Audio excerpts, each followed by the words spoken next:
தமிழகத்தை கலக்கப் போவதற்காக சீமான் தயாராகி இருக்கிறார். வரும் 21ஆம் தேதி திருச்சி மாநகரிலே மிக பிரம்மாண்டமான ஒரு கூட்டத்தை நாம் தமிழர் கட்சி நடத்த இருக்கிறது.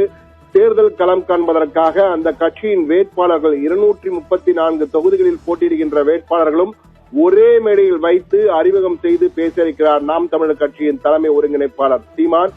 கடந்த 2016ஆம் ஆண்டு முதல் தொடர்ந்து அனைத்து தேர்தலிலும் போட்டியிடுகின்ற ஒரு கட்சியாக நாம் தமிழர் இருக்கிறது.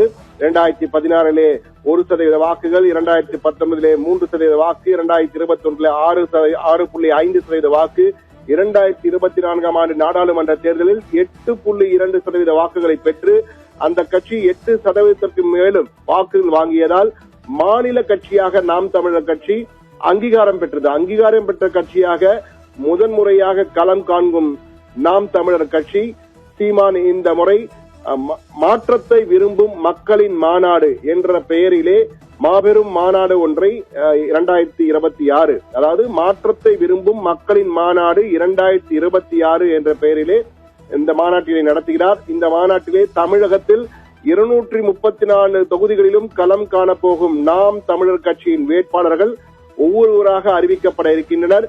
குறிப்பாக நாம் தமிழர் கட்சியின் தலைமை ஒருங்கிணைப்பாளராக இருக்கும் சீமான் எந்த தொகுதியில் போட்டியிடப் போகிறார் என்ற ஆர்வமும் அதிகம் இருக்கிறது. இந்த முறை எந்த தொகுதியில் போட்டியிடப் போகிறார், தலைநகர் சென்னையிலா அல்லது வேறு இடத்திலா என்பதை அறிவதற்கு நாம் தமிழர் கட்சியினரே மிகவும் ஆர்வமாக இருக்கிறார்கள். அது மட்டுமல்ல, மற்ற கட்சியினரும் நாம் தமிழர் கட்சியின் செயல்பாடு, அணுகுமுறை எப்படி இருக்க போகிற இந்த தேர்தலை பொறுத்த மட்டிலே என்பதையும் அறிய இருக்கிறார்கள்.